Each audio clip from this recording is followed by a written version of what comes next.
Hey, Sam here, Real Love Guitars Workshop, and got a surprise for you. A newcomer this week. Surprise to me actually as well. It's one of three new ones. This one, there are three. I haven't got them all here, so I can't introduce you, but there are three. There's this one. There's a black Squire Strat Korean and a brand new Ibanez S521 that I got this evening, which is just beautiful. But in a class of its own, ladies and gentlemen, I introduce to you the K 1979-1980 K Les Paul copy sort of thing. And this is an absolute stinker of a guitar. It is so filthy that it made my hands smell when I played it. Look at the precision, the modern precision technology that have gone into making those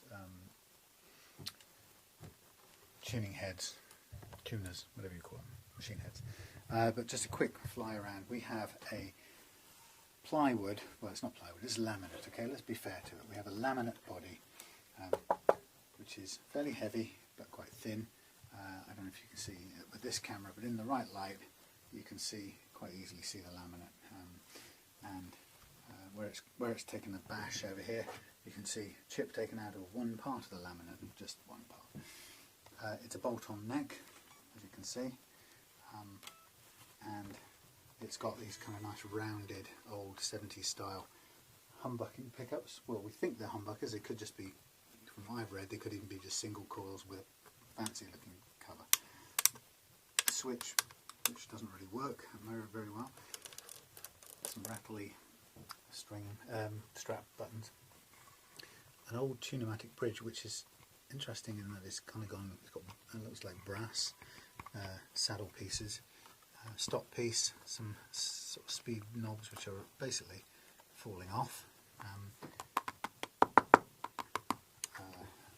Kind of supposedly contoured body, but God knows what's under there. And yeah, as I say, tuners from hell up here. Some old number, and yeah, you'd expect to find these on the cheapest classical guitar that your dad ever had knocking around at home. But despite all of that, of course, it is a creature with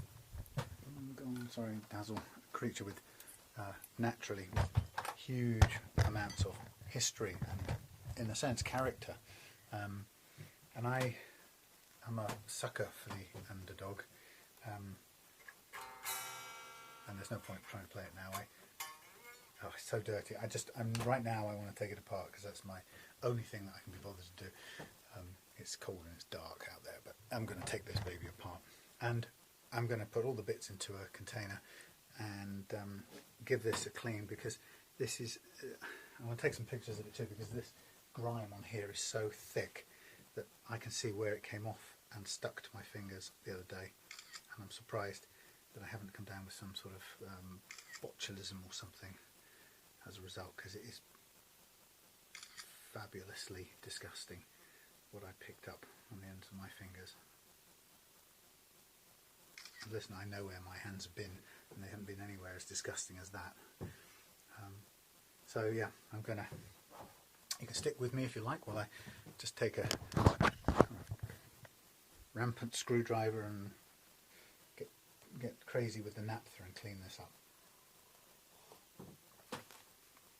So I've got an option to all manner of things you can do. I mean, there's we can just get it working, playing the way it did in 1980, the same pickups, or we can put in. We've got a few Wilkinson pickups that we could put in as well. So there's a bit of choice on what goes into there. I quite like the idea of just keeping the original stuff in there and taking care of the neck and making the neck and the frets decent. But also it'd be nice to perhaps upgrade the wiring and the pots. No reason not to do that. And then from that point, see how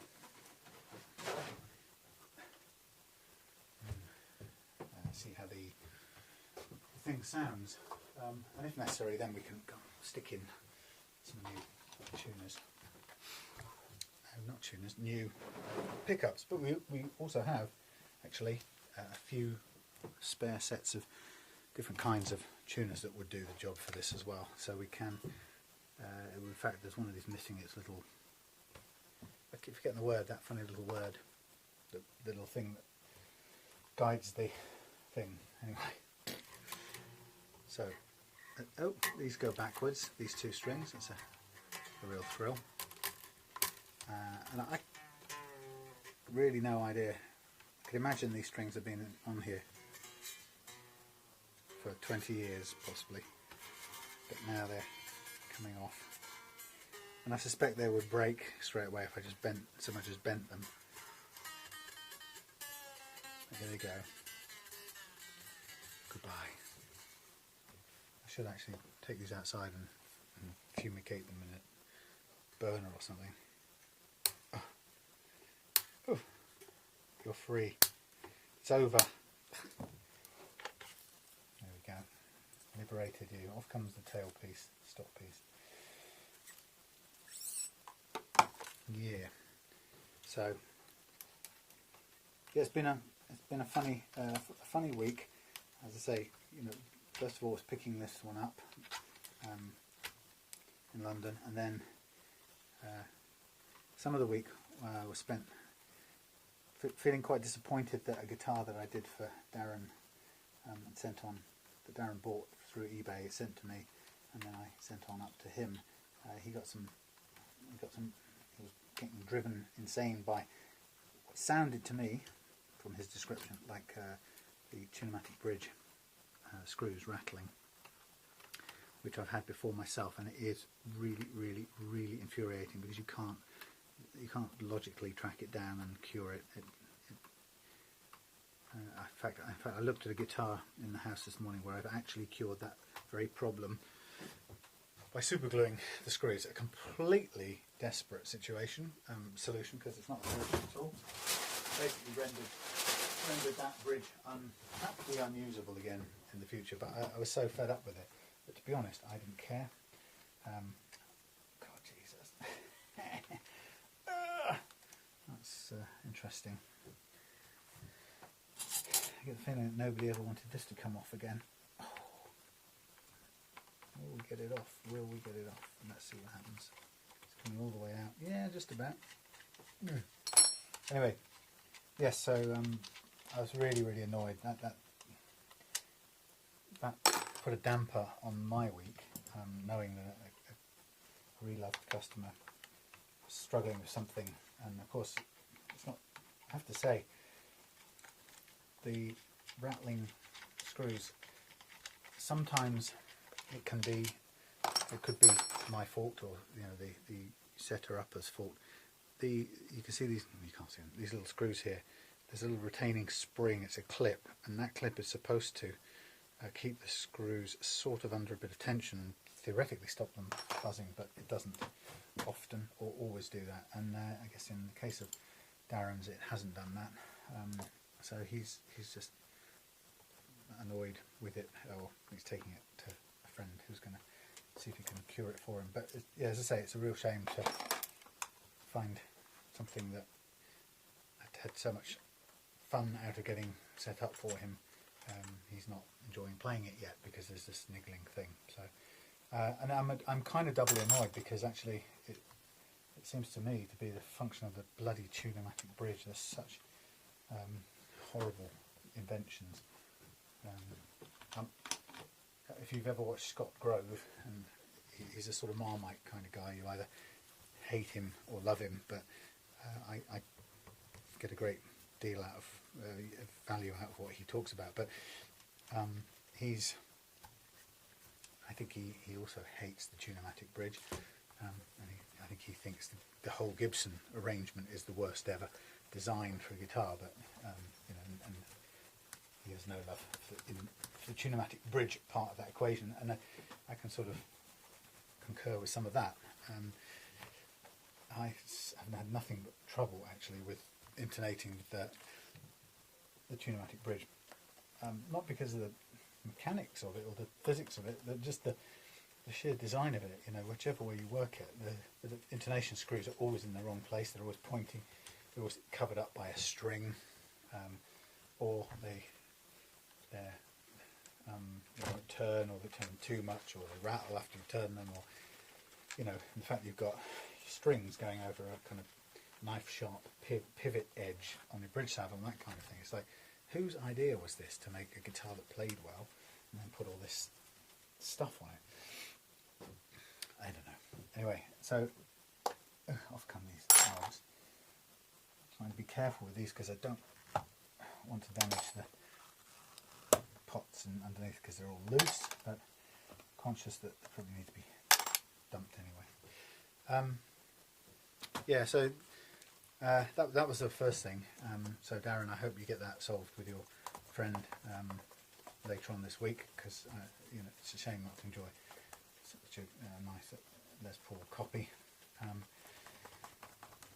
There was that, and then there was, I went and picked this up, which was, I mean, it was nice to go and get it, but actually the truth is this guitar was in worse condition than the owner or the seller had stated. So, you know, it was one of those moments of, oh, not again, you know, yet again I've bought something, and you know, it didn't say in the listing that the knobs were hanging out and that the pickups didn't work, or the switch is broken, and the pickups don't work in the centre position, and they barely work in the treble position, bridge position, and so on and so on. So, you know, it's one of those moments of, oh, not again, you know. And it wasn't dirt cheap, but it wasn't expensive.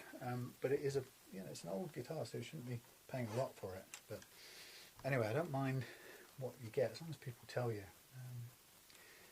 So that was that, and then the following day I went quite some distance out of London to pick up a guitar that I bought, in the kind of way that it was my mistake that I had to travel to get it, because I thought it was a postal sale. In fact, it was a pickup, a collection only. Anyway, so it just so happened that it was in Aylesbury, so I was able to zoom out from London to get it.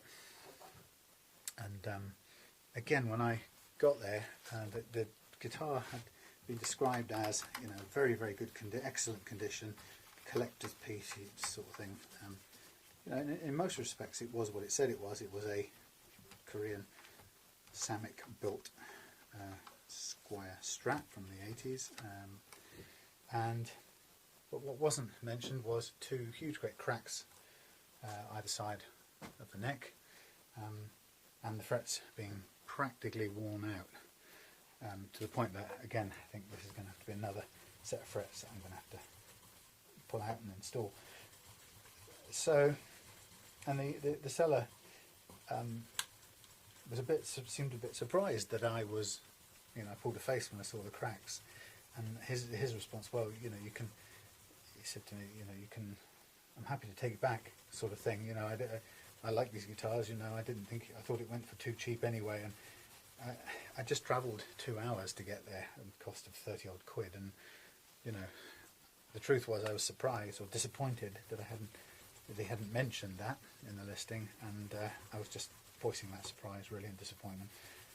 But there was no real way I was going to hand it back to him and travel 30 quid's worth of travel and another 2 hours back, empty-handed, you know, having come all that way. So so I accepted it, and that was that. And you know, I don't for 1 minute think that he seemed like a nice guy, and you know, he was kind enough to come and meet me. So I've no gripe or grouse about that. I just wish, I guess, you know, when it comes to the cracks on the neck, anyone who, and this guy sells guitars, he does sell a few, so for most people who sell guitars, God, I'm going to have to use something other than, this is going to have to be a sandpaper job. This grime is not coming off with solvent. It is, ooh, it's going to be a wet and dry.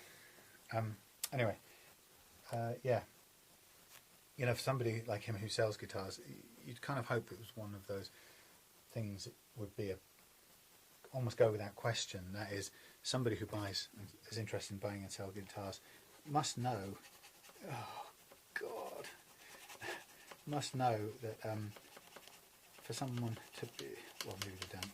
I would think that certainly for me, if I buy a guitar, if I find a guitar, I've got one that has cracks in the neck pocket, I cannot disguise those and pass it and sell it on someone else, hoping that they don't notice it, or that, you know, it'll be too late. Right? So, you know, maybe that's just me, but it's really important to me, and so that when I buy one where it has those defects and I've not been told, I feel that I've been let down, and it's not particularly nice feeling. So, you know, that was that kind of made me, that was a bit of a downer as well. So I came back all the way back to the office carrying that guitar, knowing that if I was going to have any chance of selling that on, I'm also going to have to do quite a bit of work on that guitar as well, and to keep to my own ethics, you know, to be clear about that in any listings where I sell it. So, you know, in one sense, you could say the chances of selling that for good money have decreased, and, you know, if you're being pragmatic about this, you know, would I have bought it, if I'm looking to buy and sell a guitar on, would I have bought it if I'd have known that it had that problem that was going to significantly reduce my chance of selling it? Well, no, I wouldn't have bought it. That's the truth. And I think that sellers like that, no matter, well, they didn't kind of stop and think about ripping someone off. I think you just got to be really, you've got to accept that that's what it's going to feel like, or, you know, that someone is going to have a very bad impression after that. So yeah, that's how it felt to me. So a bit of a disappointment, that, but I decided, well, that's that, you know, it's done. Get it back to the shed and see what we can do with it. I've got other things on this weekend, so it's not going to be this weekend anyway, so it's going to take some time to take care of those cracks. But I've done some reading, and apparently with the laminate construction, people say that it's prone to cracks in that position anyway, because of the structure of the laminate. Who knows? Because it's black, I should be in a good position to check it out and fix this, repair the finish around there anyway. This is quite amazing. I'm using as you can see, I'm using my, oh god, the grime is just, it's coming off thick. It's like a paste, a dried, it's like oxo cubes, man. Lord alone knows what is this genetic makeup of this stuff. It's just grim. Anyway, I couldn't play this anymore with that stuff on it. It was just making me curdle.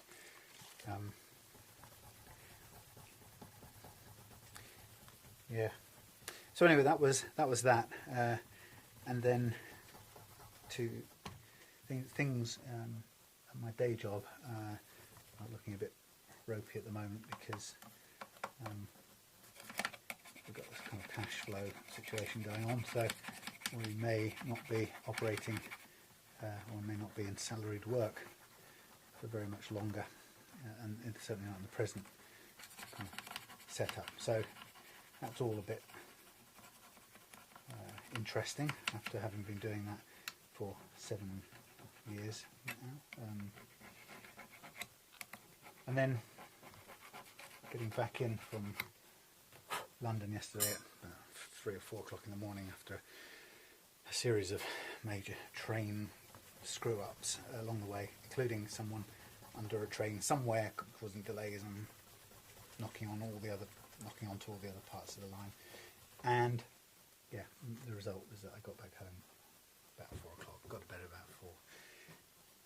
And then woke up this morning, and pretty much the first thing I saw was this chap copying my listing words and the format of my listings, and I don't know, it sort of capped a week of, oh god, you know, I was trying to see the best, you know, keep an eye on the plus, the positive side, and see the best in people, and you know, I still do.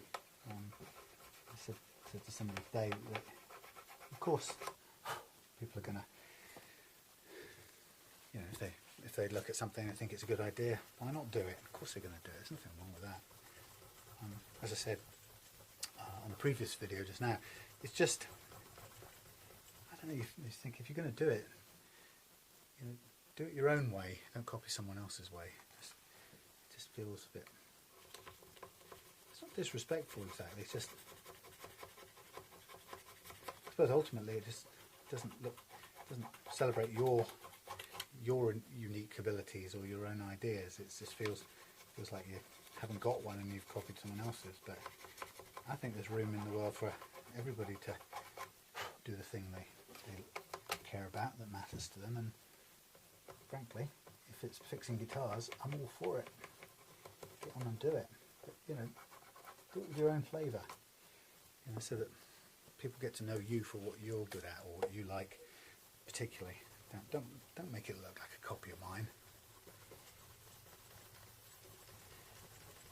Anyway, I could be completely on the wrong path, and you might be betting on the wrong horse.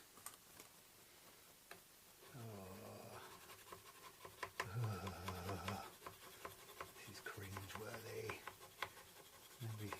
Nobody says about this when they talk about guitar.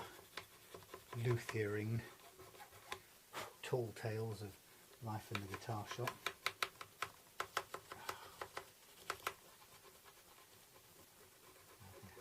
Need a shower after this. Well, at least it's getting it done. And then once it's done, I'll probably feel much more like playing this guitar. Now, having a look at this, I think there's enough material on these frets to keep on using them, and they just need a fret job doing to them. But actually, they're not in worn out condition, which is quite amazing for the age of the guitar. But it's probably been one of these things that it looks like it was played a lot years ago and then put somewhere for the DNA to curdle, and it's come back out of someone's attic and found its way to eBay. The guy who sold it to me, met me, said it belonged to his, I think it was dad or his stepdad. It was his stepfather. He said he had it when he was a kid or something. So,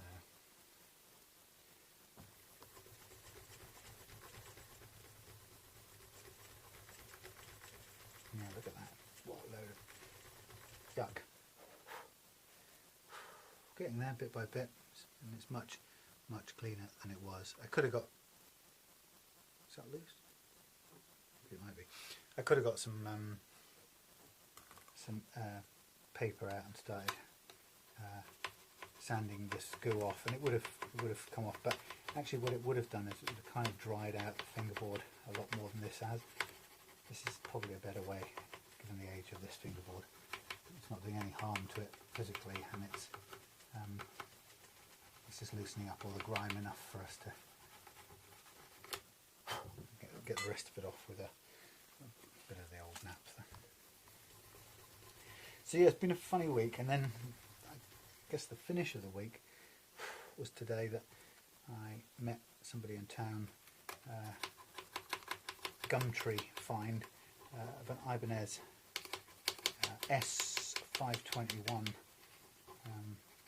I've got a friend who I play in a band with, this band that I've been playing with in Cornwall for a couple of months just about, or rehearsing with, and Malcolm, who's in that band and who's a Real Love Guitars customer as well. Malcolm's a great fan of the Ibanez, and it's kind of given me my induction into all things Ibanez, which are great. And so I met this guy and bought his Ibanez, I don't know what they call them, but anyway, S521, but it's an incredible little guitar. I mean, it's lightweight, it's remarkably thin, and it's made of beautiful kind of raw looking natural mahogany, and it plays very precisely as well. It's about what, you know, as Ibanez's are, they're very flat radius, flat neck, thin neck, flat radius, and just a beautiful guitar, very easy guitar to play. So it's one of those that kind of half bought with you know, just doing a good setup, a finishing touch setup and selling, and then another part of me saying, well, you know what, it's probably so good that I'd end up keeping it. So I may have just acquired another one for the hanging gardens of Sam's Babylon. Okay, and I just try my best to rub these last bits clean. Okay.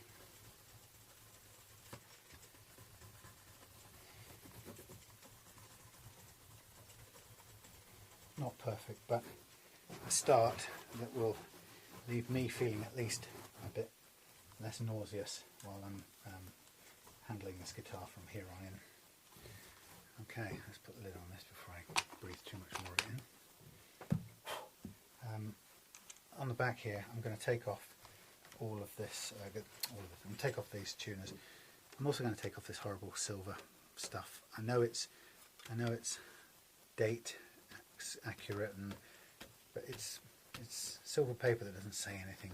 You know, it just shows it was an old cheap. We know it was an old cheap 1980s guitar.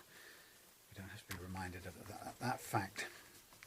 Those of us who lived through those days will remember well going into Woolworths on the Saturday and staring at these things, a little musical display, probably with a Bontempi organ and a couple of K guitars, maybe one electric and one acoustic, and that was your lot.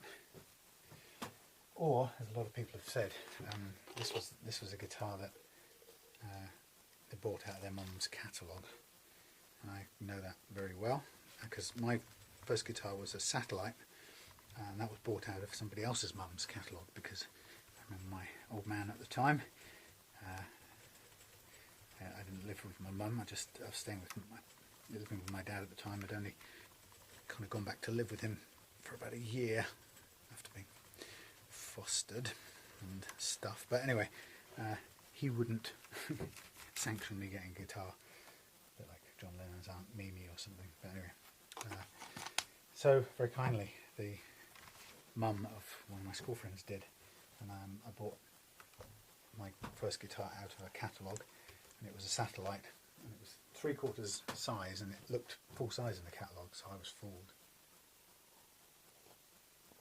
And then it arrived, and I discovered the horrifying truth that it was in fact a toy guitar compared to some of my schoolmates who had real guitars. Can you imagine the utter humiliation of that? But there's nothing I could do, so I had to. I can't remember how I justified it or made light of it, but it's probably some sort of emotional scar that I've carried forever. And I made the best of it, and even played in my first little band at school with it. And at some point I remember trying to paint it a different colour, as you do, and then at some other point I remember getting so pissed off with it being impossible to play with its monstrously high action that I remember breaking the neck off and planting it in the soil in the woods near my house, thinking it might grow into a tree. That was the end of it. So this K guitar stems from that sort of... Oh, there goes one of the ferrules. Yeah, this K stems from around about that era.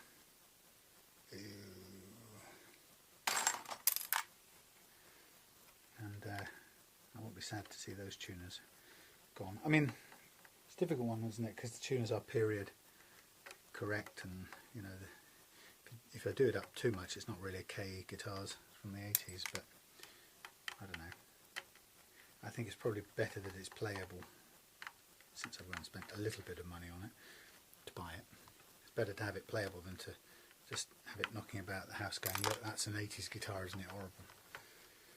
I think one of the things I wanted to do was to just do the neck treatment, get it working, and that's interesting.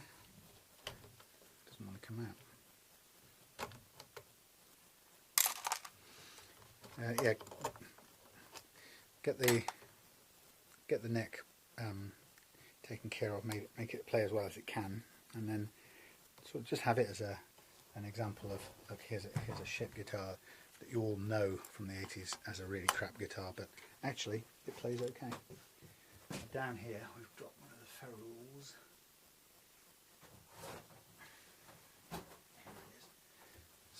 Gimpy little thing. Okay, so that's those out the way, and it leaves me clear. Then I can see what size the holes are to see if I've got a replacement for these, which I may or may not have. I'm not entirely sure. Okay, so what else can we do? Well, let's take these knackered strap buttons off. My goodness. Okay.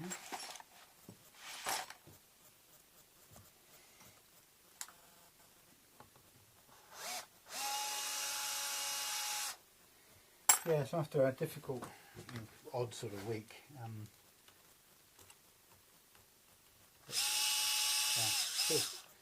sometimes it just feels a bit weird. It felt like I bought a couple of not so great guitars and then got one wonderful one, which is I suppose a consolation, I guess.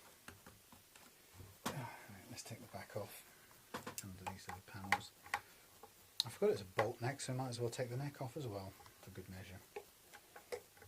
And do a neck work with it off.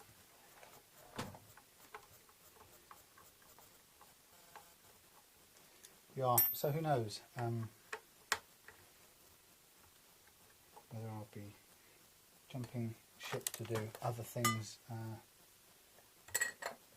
the corporate world, or whether I'll maybe just do more of this.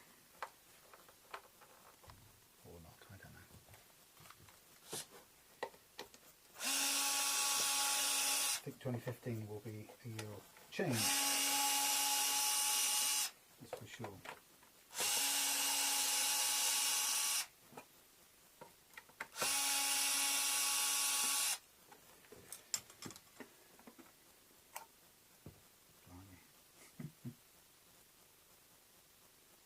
Don't know why it looks pretty primitive under there.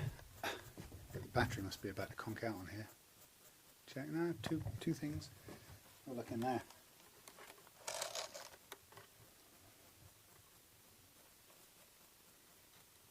I wonder if it's seen the light of day before much.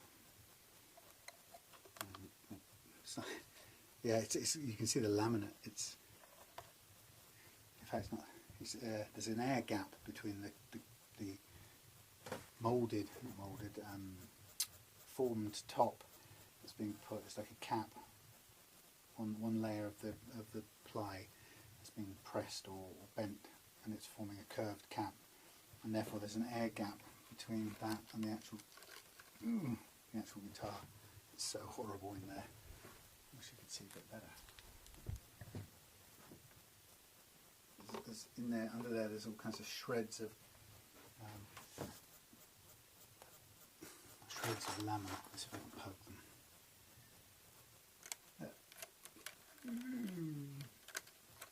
It's like loose bits of shredded.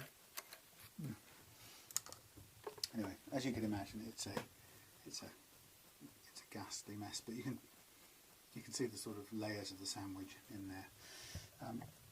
And the pots are 500k pots, and I don't know what the capacitors are, but there's one on each of the tone pots, as you'd expect. So it looks all fairly bog standard. Although, having said that, it appears to be something of a free dangling earth wire. So these pots, in fact these pots aren't joined up across the top. They don't appear to be earthed, so that's one of the problems with this. Anyway, that's good. We can take care of that. So let's get the neck off.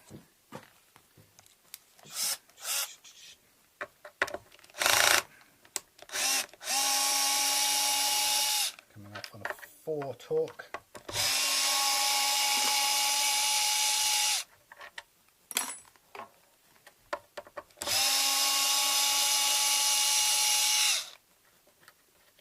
So this is such a kind of crappy old finish. I don't think there's anything we can do, or not really anything I'd want to do to try and improve it.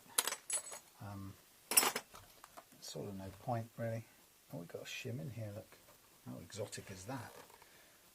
Dun, dun, dun. See that little white strip of plastic there? That's the shim. Be a good idea. I like to make a note of where those are to be found when we find them,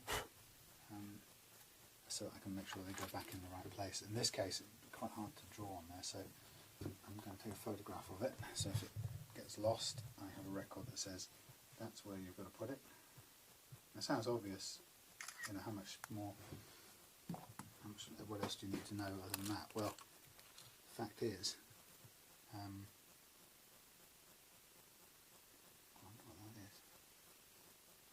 Yeah, the fact is, if you do 2 or 3 guitars, and before you know it, you've forgotten where the shim went on the one you were just looking at. So it's always good. I like to keep a record, because otherwise I'll forget. Okay, so let's brush out, and you can hear it. That sort of, I don't know how they've done it. Just a single piece that's bent into an arch top shape. It isn't so bad, but it's obviously a bit crappy in quality. So I'm just looking. These screw holes aren't even lined up, at least not as they come through this end. So there we have it, our guitar in 2 bits. We won't take any of these out for now until we're ready to figure out what we're going to do with them. Just having a close-up look at the state of the frets. To be honest, they are a bit old, obviously, because they are old. I'm wondering if they are workable, honourable, or whether they need to be pulled out. They don't seat particularly well. In fact, some of them have lifted, and unless I'm mistaken, yeah, I can see they've lifted. I think it would have to be refretted to make this thing work. Still, just so happens I've got a load of extra frets coming. Anyway, we'll stop that there. This is just a longer term, fun little project. Okay, so there we go. There we go. Inside of, or a trip round and a look inside a 1980-ish K laminate Les Paul copy, probably the cheapest, horriblest guitar you could get in the 80s, and here it is in the Reloved Guitars workshop. And I refuse to give up on it. I'm not likely to quit on the Underdog. That's not my style. What I do want is some thinner string so I can hang it off something. Anyway, yes, so it will come back to life at some point, but you know, if we really seriously want to play it, it looks like it needs a bit of a refret, mainly because the frets that are there they're not seated particularly well, although I have no reason, I don't know if they're solid or not, so that may actually not be any problem at all. They might be quite solidly fixed, in which case we can still do kind of levelling work over the top. Anyway, we'll worry about that another time. What I'm going to do now is just hang these things up out of the way and stash all the bits and pieces off to one side until such times as we're ready to give it a go. I'm afraid I'm not going to put it with the handsome looking guitars. I'm afraid it has to go over in the dark dungeon over here for the ugly looking things, as does its neck, because they were too ugly and 1980s to be entitled to be seen in the light of day. Horrible thing. So that's just going to hang there, and we'll take this grim old neck over there as well. I'll have a closer look with my old man's glasses and see if it's worth saving it at all. It's not a problem. It's all about practicing, and I don't mind at all if it's an opportunity to refret it and just get some more practice on doing that. Righty-ho. Wire off to one side. Yeah, I don't even think I need to put a label on that. I don't think you'll mistake what guitar that came off.